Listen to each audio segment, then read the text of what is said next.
जय शनिदेव महाराज की। आज हम आपको सुनाने जा रहे हैं शनिवार व्रत कथा। एक समय सभी नवग्रहों सूर्य, चंद्र, मंगल, बुध, बृहस्पति, शुक्र, शनि, राहु और केतु में विवाद छिड़ गया कि इनमें से सबसे बड़ा कौन है। सभी आपस में लड़ने लगे और निर्णय ना होने के कारण देवराज इंद्र के पास पहुंचे। इंद्र इससे घबरा गए और निर्णय को देने में अपनी असमर्थता जताई। परंतु उन्होंने कहा कि इस समय पृथ्वी पर राजा विक्रमादित्य है जो अति न्यायप्रिय है, वे ही इसका निर्णय कर सकते हैं। सभी ग्रह एक साथ राजा विक्रमादित्य के पास पहुंचे और अपना विवाद बताया, साथ ही निर्णय के लिए कहा। राजा इस समस्या से अति चिंतित हो उठे, क्योंकि वे जानते थे कि जिस किसी को भी छोटा बताया वही कुपित हो उठेगा। तब राजा को एक उपाय सूझा। उन्होंने स्वर्ण, रजत, कांस्य, पीतल, सीसा, रांगा, जस्ता, अभ्रक और लोहों से 9 सिंहासन बनवाए और उन्हें इसी क्रम में रख दिए। फिर उन सबसे निवेदन किया कि आप सभी अपने अपने सिंहासन पर स्थान ग्रहण करें। जो अंतिम सिंहासन पर बैठेगा वही सबसे छोटा होगा। इस अनुसार लोहों का सिंहासन सबसे बाद में होने के कारण शनिदेव सबसे बाद में बैठे, तो वही सबसे छोटे कहलाए। उन्होंने सोचा कि राजा ने यह सब जानबूझकर किया है। उन्होंने कुपित होकर राजा से कहा, राजा, तू मुझे नहीं जानता। सूर्य एक राशि में 1 महीना, चंद्रमा 2.25 महीना 2 दिन, मंगल 1.5 महीना, बृहस्पति 13 महीने व बुध व शुक्र 1-1 महीने विचरण करते हैं। परंतु मैं 2.5 से 7.5 साल तक रहता हूँ। बड़े बड़ों का मैंने विनाश किया है। श्री राम की 7.5 आने पर उन्हें वनवास हो गया। रावण की आने पर उसकी लंका को बंदरों की सेना ने परास्त किया। अब तुम सावधान रहना। ऐसा कहकर कुपित होते हुए शनिदेव वहां से चले गए। अन्य देवता खुशी खुशी चले गए। कुछ समय बाद राजा की 7.5 आई। तब शनिदेव घोड़ों के सौदागर बनकर वहां आए। उनके साथ कई बढ़िया घोड़े थे। राजा ने यह समाचार सुन अपने अश्वपाल को अच्छे घोड़े खरीदने की आज्ञा दी। उसने कई अच्छे घोड़े खरीदे व सर्वोत्तम घोड़े को राजा की सवारी हेतु दिया। राजा जो ही उस पर बैठा, वह घोड़ा सरपट वन की ओर भागा।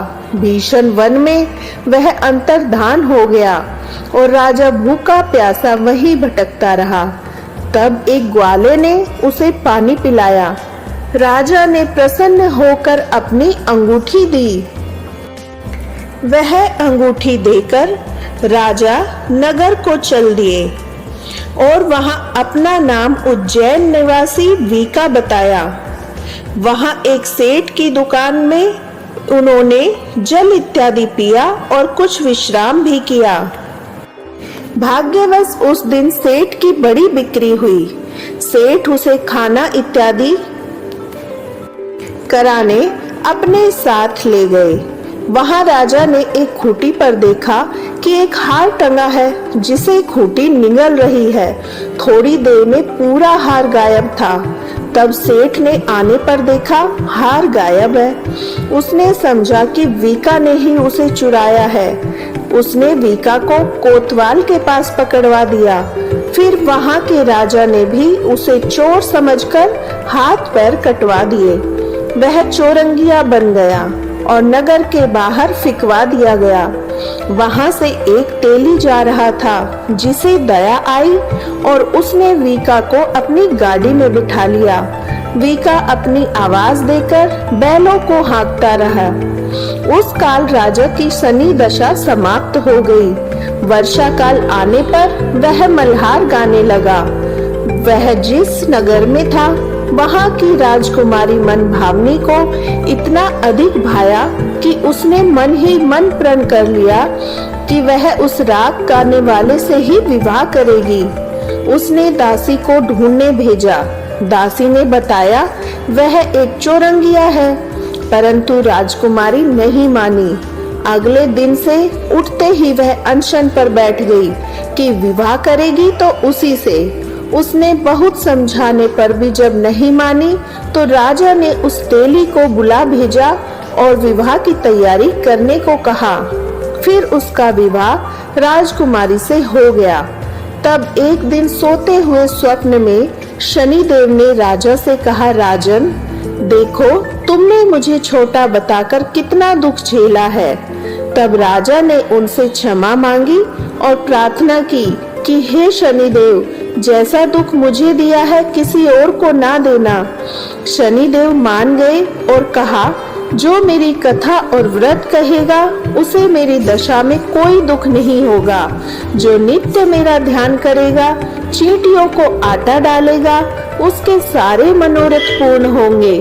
साथ ही राजा को हाथ पैर भी वापस दे दिए। प्रातः आंख खुलने पर राजकुमारी ने देखा तो वह आश्चर्यचकित रह गई।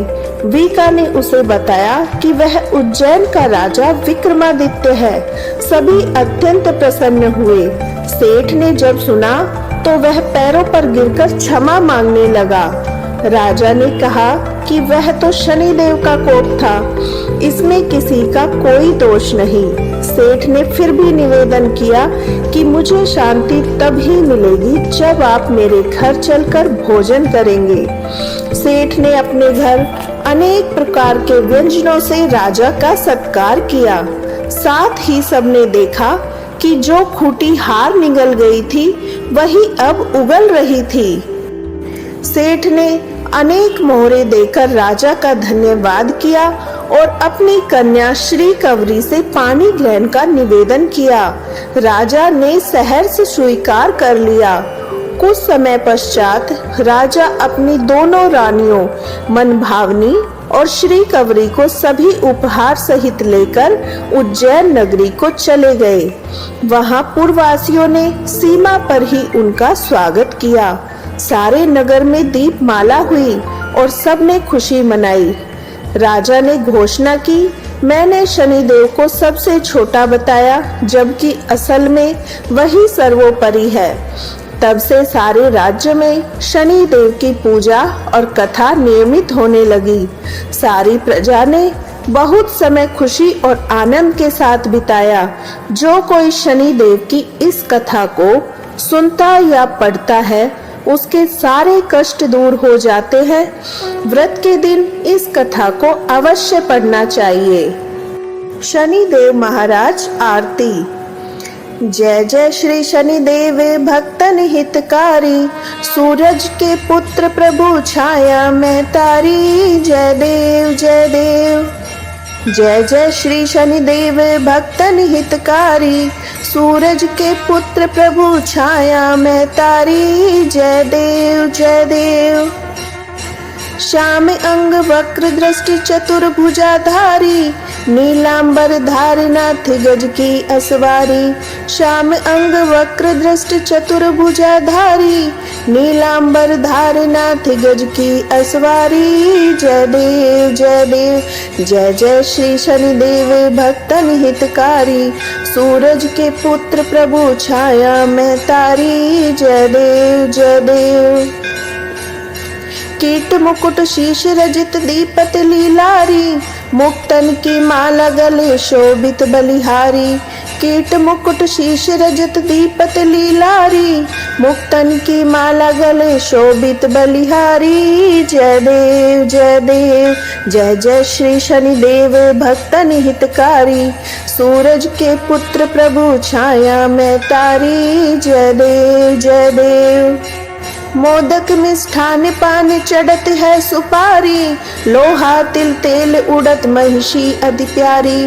मोदक मिष्ठान पान चढ़त है सुपारी, लोहा तिल तेल उड़द महिषी अति प्यारी। जय देव जय देव जय जय श्री शनिदेव भक्तन हितकारी, सूरज के पुत्र प्रभु छाया में तारी। जय देव जय देव। देव धनुज ऋषि मुनि सुमिरत नर नारी, विश्वनाथ धरत ध्यान शरण है तुम्हारी।